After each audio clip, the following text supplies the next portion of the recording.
लड़की के बारे में। हम जानतानी सब लड़की के बारे में, कौनो पीछा नहीं सन लड़का के बारे में। उ तो सब लड़की से अगुआ नहीं रे, खुशिया मुकेश के माल ही रे। उ तो सब लड़की से अगुआ नहीं रे, खुशिया मुकेश के माल ही रे।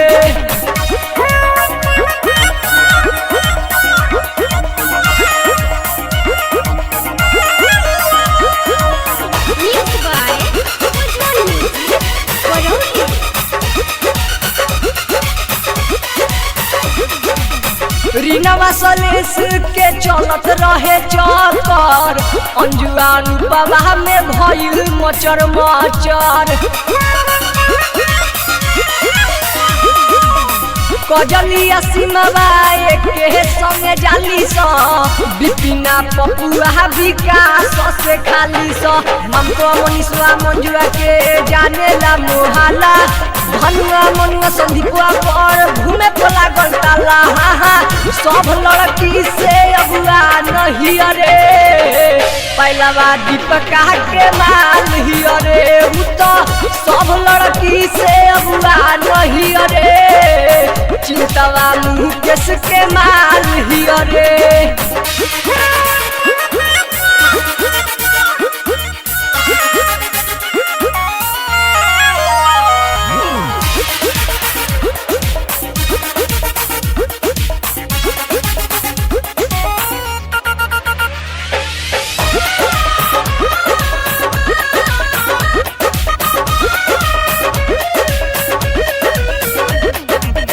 पहलवा संदीपवा धराइल रहे फूल में, पिंकिया पपुआ धराइल ए स्कूल में। सिलवा डॉक्टरवा के मारे मिस कवल, जाने उर्मिलवा के ले गइल कवन। साचे बात कहेनी भइली सब बेकारे, कहेनी कुछ तो पड़ेनी समारे। उ तो सब लड़की से अगुआ नहीं रे, मनीषवा रंजलिया के माल ही रे। उ तो सब लड़की से अगुआ नहीं रे, सीतवा बिपिन के माल ही रे।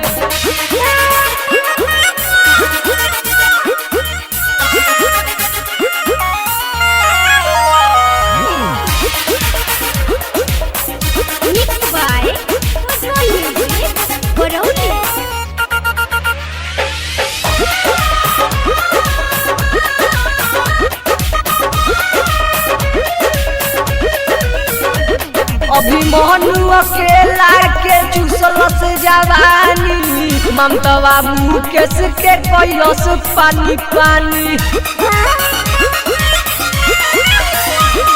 अभिमन्यु अकेला के चूसलस जवानी, ममता मुकेश के कैलस पानी पानी। बबली पगली कैले बिया गाँव में छिया छिया, संतोष संग पगली सब सो मारी है किया। ओही में के गुरु घंटा लही रे, ममता मुकेश के माल ही रे। उ तो सब लड़की से अगुआ नहीं रे, रनिया विशाल के माल ही रे। हम जानतानी सब लड़की के बारे में,